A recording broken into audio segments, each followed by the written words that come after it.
السلام علیکم ورحمۃ اللہ وبرکاتہ۔ الحمدللہ آج تیسری تراویح ہے۔ بڑی خوشی ہے کہ تعداد الحمدللہ اچھی ہے۔ خواتین کے اندر بھی بڑی دور دراز سے آ رہے ہیں، بڑی خوشی ہے، لیکن ڈر بھی ہے کہ کل سے 2 دن کے بعد کیا حالات ہوتے اللہ کو معلوم۔ حضرات، آپ جو تراویح کو آ رہے ہیں اور جو سن رہے ہیں، ایک بڑا مقصد ہے، یاد رکھیے، بغیر مقصد کے کوئی کام مت کریے۔ سورہ بقرہ آپ نے سنا ہے، اس کے بعد جو سورہ آیا ہے سورہ آل عمران، اور یہ سورہ بڑا اہم ترین سورہ۔ اگر ایک لفظ میں اگر میں کہوں تو سونا زیادہ جب تپتا ہے بعد میں چل کر ایک زیور کی شکل لے لیتا ہے۔ آج ہم تپ رہے ہیں، اللہ کی ذات سے امید ہے کہ انشاءاللہ تعالی اسلام کا غلبہ اسی ملک سے ہوگا انشاءاللہ تعالی۔ اللہ چاہے تو بہت دن جلد سے جلد ہمارے پلٹیں گے۔ شرط یہ ہے کہ ہم ہماری ذمہ داری کو محسوس کریں۔ قرآن جس نظریے سے ہمیں دیکھنا چاہتا ہے اس نظریے کو دیکھیں۔ ایک نوجوانوں کا دفعہ یہاں ہے، اور لڑکیاں، نوجوان لڑکیاں بھی تراویح کو آ رہی ہیں، بڑی خوشی ہوتی ہے۔ میری دعا ہے اللہ تعالیٰ ان کے مستقبل کو اسلام کے دائرے میں کامیاب بنائیں۔ بڑی ذمہ داری ہے ان کی کہ وہ اسلام کو سمجھیں، اور ان سے ہو سکتا ہے کہ اللہ تعالیٰ کام لیں۔ اے نوجوانوں، یہ بات ذہن میں بٹھا لیجئے، اس ملک کا مستقبل آپ سے ہے، اگر آپ نہیں ہے تو اس ملک کا مستقبل بھی نہیں، یاد رکھیں۔ یہ اہمیت کو آپ سمجھیں۔ اب جو سورہ تلاوت کیا جا رہا ہے اس کے مضامین کو غور سے دیکھیں۔ اس سے پہلے جو سورہ آیا آخرت، رسول پر ایمان، اس کے تعلق سے آئے، ایمان کے پہلوؤں کو ذکر کیا گیا اور موجودہ ایمانی حالات کا تذکرہ کیا گیا۔ اب اس سورہ کے اندر کیا ہے؟ اسلام کیا ہے، اسلام کی خوبیاں کیا ہے، ایک مکمل نظام حیات کے اس کو کہتے ہیں۔ اسلام اس کو کیسا امپلیمنیشن کرنا چاہتا ہے، وہ پورے کا پورا اس سورہ کے اندر بیان کیا گیا ہے۔ اگر آپ خلاصے کے طور سے اس رمضان میں اگر پانا چاہتے ہیں، 5 ٹاپک پہ اسٹڈی کریں۔ ایک پہلی ٹاپک ہے قرآن کا نزول، قرآن کا مقصد کیا ہے اس کو سمجھیں۔ دوسرا، یہ پورا مہینہ جو روزے رکھتے ہیں اس روزے کا پرپس کیا ہے، کھانا پینا بھوک پیاس نہیں ہے، میڈیکلی حیثیت سے ہو، تقوی کے اعتبار سے ہو، آخرت کے اعتبار سے ہو، ایمان کے اضافے کے اعتبار سے ہو، اس روزے کے پرپس کو، مقصد کو سمجھیا۔ پھر تیسری چیز، یہ رات میں جو قیام کر کے تراویح پڑھتے ہیں اور شب قدر آتی ہے، اس رات کی عبادت کی کیا اہمیت، آخر کیوں رکھا گیا ہے، اس کو آپ تلاش کریں۔ اور چوتھی چیز، اسی مبارک مہینے میں روزوں کی حالت میں جنگ بدر ہوئی تھی، اور جنگ بدر اسلام کا ایک بڑا ریولیشن جو ہے جنگ تھی، وہاں سے اسلام کی تاریخ بدلتی ہے، اس کو سامنے رکھیں۔ اور آخری چیز، فتح مکہ کو بھی سامنے رکھیں۔ فتح مکہ کے بعد ساری دنیا کے اندر جو پیغام اللہ کے رسول صلی اللہ علیہ وسلم نے انسانیت کو دیا، وہ پیغام بھی آپ سمجھ میں رکھیں۔ بہرحال اس سورے کے مضامین کو آپ غور کریں گے، 2 ٹوک انداز میں کہا گیا ہے، دیکھو یہ کرو، یقیناً ملنے والا ہے، یہ ہم تیاری اس کی کریں۔ قرآن نے کہا صبر سے کام لیں، سچائی کو اختیار کریں، سچی بات کہیں۔ وہ لوگ یقیناً کامیاب ہوتے ہیں جو رات میں اٹھ کر آخری حصے میں گڑ گڑا کر دعائیں کرتے ہیں، اپنے لیے بھی سب کے لیے بھی۔ جب دعائیں کرتے ہیں تو یقیناً ریولیشن آئے گا۔ پھر دوسری بات اس سورے میں کہی گئی ہے، اے لوگو، عزت چاہتے ہو تم، عزت، دولت، شہرت، نام، ڈگریاں، اس سے نہیں ہوتی ہے عزت۔ عزت جو ہوتی ہے ایمان اور تقوی کی بنیاد پر ہوتی ہے، اور وہ عزت اللہ کے طرف سے ہوتی ہے، وہ ہمیشہ رہتی۔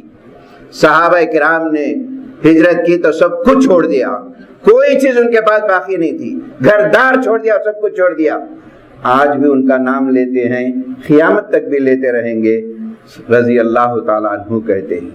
تو عزت جو ملتی ہے، اسلام کے دائرے میں رہ کر اسلام کو اپنانے سے، اس کا امپلیمنٹیشن کرنے سے اپنی ذات کے اندر، اپنے گھر کے اندر، اپنے بچوں کے اندر یہ حقیقی عزت ہوتی ہے، یہ پائیدار ہوتی ہے۔ یہی عزت کی وجہ سے ہم جو ہے دنیا میں بھی کامیاب ہوں گے اور آخرت میں بھی کامیاب ہوں گے۔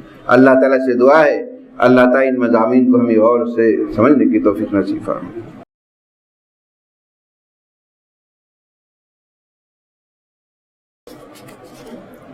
بسم اللہ الرحمن الرحیم۔ حضرات، تیسرے پارے میں 17ویں رکوع میں ایک بڑی اہم ترین آیت، اور اس آیت کو جو میں پڑھتا ہوں ہمارے معاشرے میں، سوسائٹی میں نوجوان بچوں کو جب دیکھتا ہوں یہ ڈر بھی لگتا ہے کہ یہ کیسی آیت ہے اور ہم کہاں جا رہے ہیں۔ ہمارا کلچر، ہماری تہذیب، ہمارا لباس، کالجز اور یونیورسٹیوں کے اندر جو اللہ نے ہمیں مقام دیا ہے اس کو فراموش کر کے ان کی خوشنودی کے لیے اپنی آخرت کو تباہ کر رہے ہیں۔ نوجوان ساتھیوں، آپ سمجھتے ہوں گے پیچھے پڑ گئے ہیں نوجوانوں کے، نہیں میرے دوستو، میرا درد ہے میں آپ کے سامنے جو پیش کر رہا ہوں۔ قرآن پڑھتا ہوں تو جو آیتیں کبھی آتے ہیں ہمارے جوان بچوں اور بچیوں کو دیکھتا ہوں، ایک بڑی فخر لائق ہوتی ہے، کیا ہمارے بچے، ہمارے نوجوان ان آیتوں کو نہیں پڑھتے؟ بڑے خوش نصیب ہیں میرے نوجوانوں، ہم لوگ، ہم سب بڑے خوش نصیب ہیں۔ اللہ نے ایک ایسا دین ہمیں دیا ہے جو نجات ہی نجات کا ذریعہ ہے، بھلائی ہی بھلائی ہے۔ اس دین پہ چلنے والے، اس دین پہ عمل کرنے والے، اس دین کا پیغام دینے والے کبھی نامراد نہیں ہو سکتے۔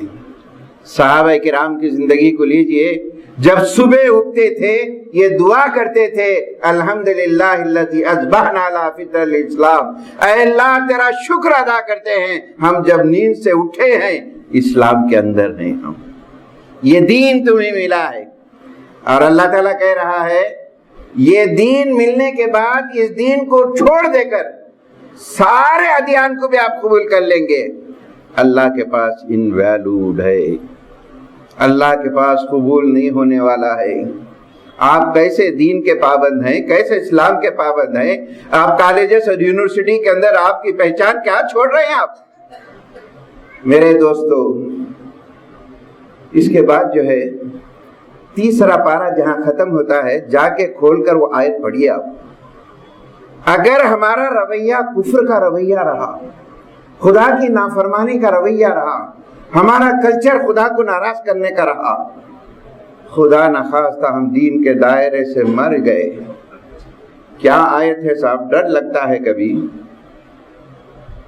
وہ آیت یہ ہے، جب تم اللہ کے دربار میں جائیں گے، سزا جب تمہاری متعین ہو جائے گی اور کہیں گے، آخری تیسرے پارے کی آخری آیت، اللہ سے کہیں گے اے اللہ زمین بھر کا سونا تو لے لے، آج اس عذاب سے ہمیں بچا لے۔ زمین بھر کا سونا لے لے، اس عذاب سے بچا لے۔ میرے دوستو، میرے نوجوانوں، جو دین ملا ہے اس کی حفاظت کریے آپ، جو دین ملا ہے اس کو اپنائیے آپ، جو دین ملا ہے ان تک پہنچائیے آپ، جو آپ کی ذمہ داری ہے۔ اگر آپ غفلت پہ چلیں گے شیطان غلبہ ہو جائے گا، یہاں تک کہ آپ کا کلچر بدل جائے گا، آپ کی شادیاں کسی اور جگہ ہو جائیں گی اور جو ہے دین سے دائرے میں چلے جائیں گے۔ وہ آیت کو ذہن میں رکھے، اللہ کے عذاب آئیں گے، زمین بھر کا سونا بھی دیں گے، اللہ تعالیٰ کہے گا اب نہیں۔ یہ پیغام یہ آیت میں لے کر اٹھے آپ لوگ، اللہ ہم کو بچائے میرے دوستو۔ خدا کا شکر ادا کرے، اللہ کے چہیتا بندے ہیں ہم، اللہ کے چہیتے دین کو اپنائے۔ اللہ نے ہمیں یہ دین میں پسند کیا ہے، بڑے خوش نصیب ہیں ہم لوگ، لیکن اس کی حفاظت بھی ہونی چاہیے ہماری ذمہ داری۔ اللہ تعالیٰ سے میری دعا ہے، اے اللہ جب تک تو ہمیں زندہ رکھے، اسلام پہ زندہ رکھے۔ اے اللہ ہماری نسلوں کو خاتمہ جب ہو تو ایمان کی حالت میں ہمارا خاتمہ فرما دے، آمین واخر الحمدللہ۔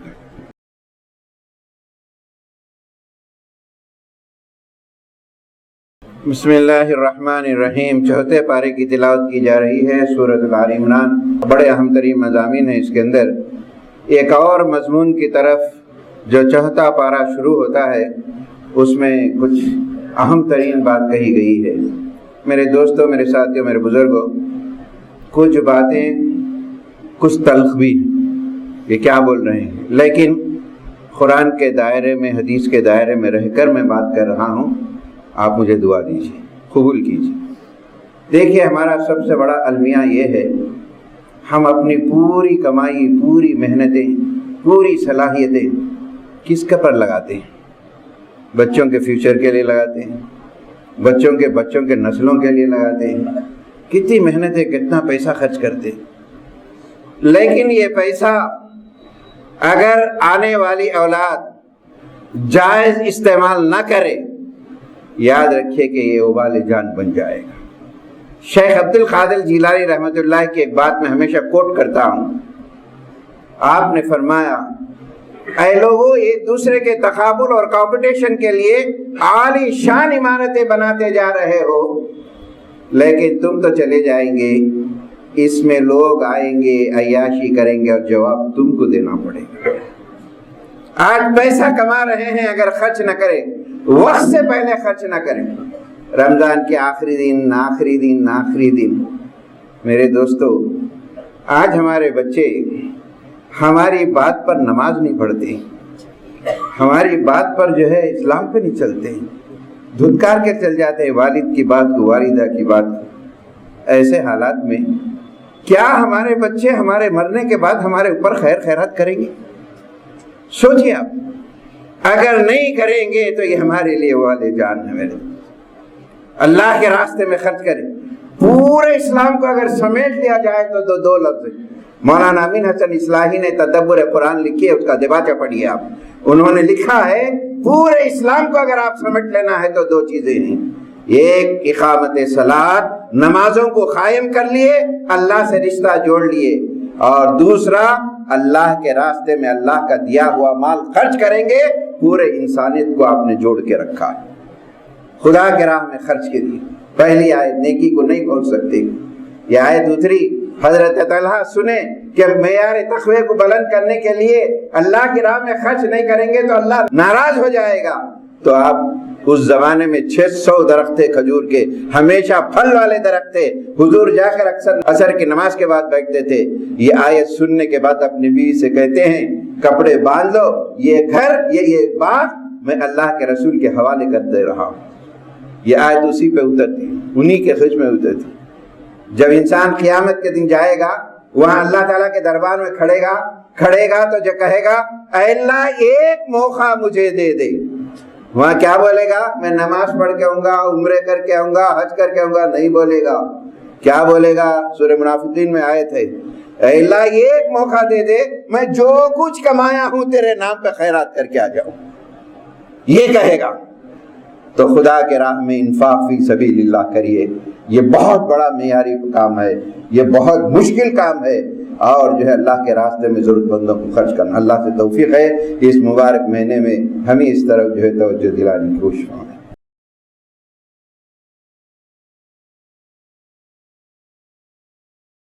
بسم اللہ الرحمن الرحیم۔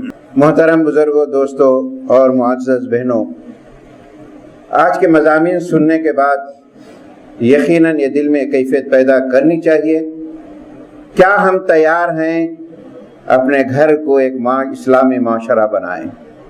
کیا ہم اس کے لیے تیار ہیں کہ اس سماج میں ہم رہتے ہیں ایک پاکیزہ سماج، اسلام کا نظام قائم کریں؟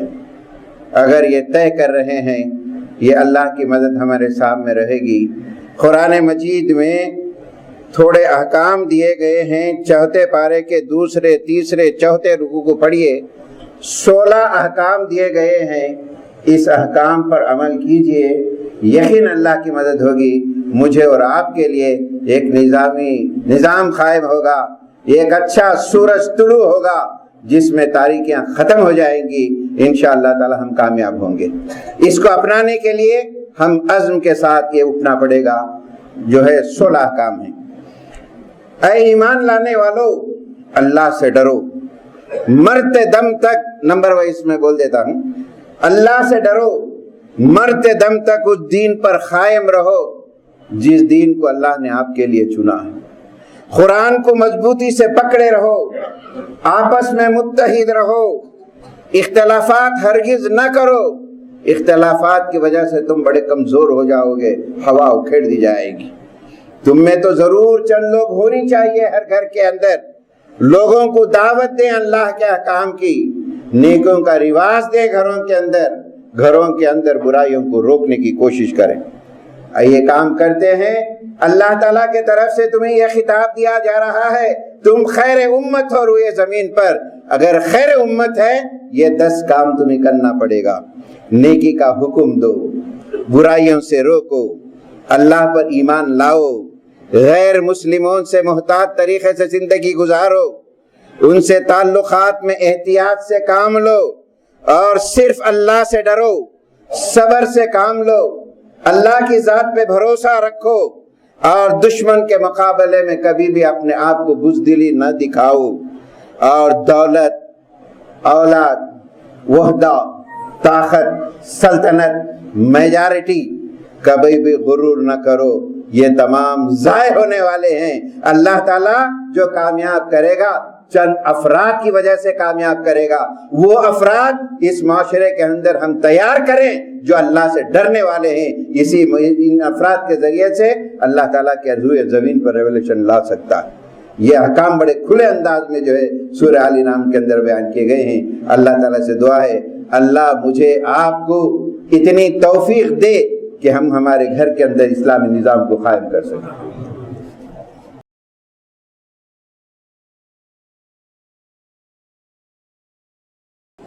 بسم اللہ الرحمن الرحیم۔ عزیز دوستو اور ساتھیو، سورہ آل عمران موجودہ حالات میں ہمارے لیے بہت ضروری ہے اس کے مضامین کو ہم پڑھیں۔ ہم آج پورے حالات کو سامنے رکھیں، ہمارا مقصد کیا ہے یہاں آنے کا۔ اللہ نے ہمیں ایک زندگی دی ہے، دوبارہ رمضان، کیا مقصد ہے؟ ایک ہی مقصد ہے، اے اللہ ہمارے گناہوں کو معاف کر کے وہ جنت تو نے تیار کی ہے جس کا تو نے وعدہ کیا ہے، وہ جنت ہم سب کو نصیب فرما۔ اے اللہ وہ جہنم جس میں ذلت و خواری کے علاوہ کچھ نہیں ہے تیرے پاس آئیں گے، وہاں کی ذلت اور رسوائی سے ہم سب کو بھی بچا لے۔ اس سورہ کے اندر ایک اسلامی نظام کو قائم کرنا ہی چاہتے ہیں اور جنت میں جانا ہی چاہتے ہیں، کچھ اور انسٹرکشن دیتا ہے قرآن۔ یہاں 5-6 رکوع میں پڑھیے آپ اس کے بعد سے۔ جو لوگ خوشحالی اور بدحالی دونوں حالتوں میں اللہ کی راہ میں خرچ کرتے ہیں، غصہ آتا ہے تو اپنے آپ کو قابو میں رکھتے ہیں، دشمن چاہتا ہے آپ کو غصے میں لائیں، آپ ورغلائیں، مشتعل ہوں، ایسی کوئی حرکت کر بیٹھے جو قانون کے زائد میں آ کر آپ کو جو ہے تباہ و برباد کر دیا جائے۔ کتنے نوجوان، اس ملک کے قابل ترین نوجوان جیلوں میں جو ہے سڑ رہے، ان کو جو ہے مل رہا بھی نہیں ہے، چھٹکارا نہیں مل رہا۔ آپ دیکھتے اخباروں پر، اور وہ ایسے معمولی نوجوان نہیں ہیں، بہت ذہین ترین نوجوان ہیں ہماری قوم کی۔ دوسروں کے قصور کو معاف کرو، غلطی ہو جائے تو احساس پیدا کرو، اللہ سے معافی مانگو۔ کیا کہتا دیکھو قرآن، اے مسلمانوں دل شکستہ ہرگز نہ ہو، اگر تم سچے مومن ہو یقیناً تم غالب آئیں گے۔ پھر یہ دنیا کے نشیب و فراز، طاقت، سلطنت، یہ نشیب و فراز سے اللہ تعالیٰ تم کو آزمانا چاہتا ہے، کون صبر سے کام لیتا ہے اور کون اپنے دائرے سے باہر ہو جاتا ہے۔ حالات کو، موجودہ حالات کو آپ پڑھیے، قرآن کو سامنے رکھتے ہیں۔ پھر قرآن کہتا ہے 6 رکوع کے اندر، اے مسلمانوں حق پہ جمے رہو، موت سے مت ڈرو، اللہ کے حکم کے بغیر کسی کے پاس موت نہیں آتی ہے۔ اے مسلمانوں کبھی مایوس مت ہو تم۔ آج ہم ان حالات پہ فکر مند ضرور ہیں، ہم کو فکر ہوتی ہے کیا کرنا ہے، فکر ہونا بھی چاہیے، لیکن اللہ کی ذات سے مایوس نہیں ہونی چاہیے، اللہ کی ذات سے مایوس نہیں چاہیے۔ پھر ایک بڑی پیاری دعا ان حالات میں سکھائی گئی ہے، اے ہمارے پروردگار یقیناً ہم سے کچھ غلطیاں کوتاہیاں ہوئی ہیں، تو معاف فرما دے، ہماری زیادتوں کو درگزر فرما دے۔ اے پروردگار ہمارے قدموں کو دین پہ جمع رکھ، اے پروردگار کافروں کے مقابلے میں تو ہی ہمیں مدد کر سکتا ہے۔ اے مسلمانوں، کبھی کمزوری نہ دکھاؤ، مال کی محبت میں گرفتار ہو کر اللہ اور اس کے رسول کے احکام کو نظر انداز نہ کرو، آپس میں متحد رہو، ہر حال میں اللہ کے قانون پر چلو، تبھی تمہاری کامیابی ہو سکتی ہے۔ اور یاد رکھو، تقویٰ اور اللہ کا راستہ چھوڑ کر چلیں گے، یاد رکھو کہ غلطیوں کے شکار ہو جائیں گے اور تمہارے جو کمائی ہوئی نیکیاں ہیں وہ ضائع و برباد ہو جائیں۔ یہ ہے میرے دوستو، اس کا آخری رکوع بڑا اہم ہے، وقت کی گنجائش نہیں ہے، کل اس کا خلاصہ لوں گا، کیونکہ میں چاہتا ہوں کہ بڑے دور دراز سے آتے ہیں، موسم کے حالات، کمزوری، تمام چیزوں کو جلد سے جلد جو ہے نا ختم کریں تاکہ بار بار اس نظام کو قائم رکھیں۔ اس وجہ سے میں جو اپنے وقت پر کل 5 منٹ دیر ہو گئی تھی اور جو ہے اس کو میں کور کرتے ہوئے ایک آخری رکوع، بڑا امپورٹنٹ رکوع ہے سورہ آل عمران کا، انشاءاللہ تعالیٰ کل اس کا خلاصہ آپ کے سامنے پیش کروں گا۔ اللہ تعالیٰ سے میں دعا کرتا ہوں، اے اللہ آج جو بھی مضامین ہم نے پڑھے ہیں اس سے ہمارے دلوں میں حوصلہ، تازگی اور ایک مضبوط ایمان عطا فرما۔ اے اللہ ہم دعا کرتے ہیں، اے اللہ دشمنوں کو ہدایت نصیب فرما دے، اے اللہ ہم کو قوت دے کہ باطل طاقتوں کا ہم جم کر مقابلہ کر سکیں، اپنے دین پر قدم رہے، اپنے نسلوں کو دین اور اسلام کے اوپر قائم رکھنے کے لیے ہمیں محنت کریں۔ آمین۔ ہماری دعا قبول فرما۔ وآخر دعوانا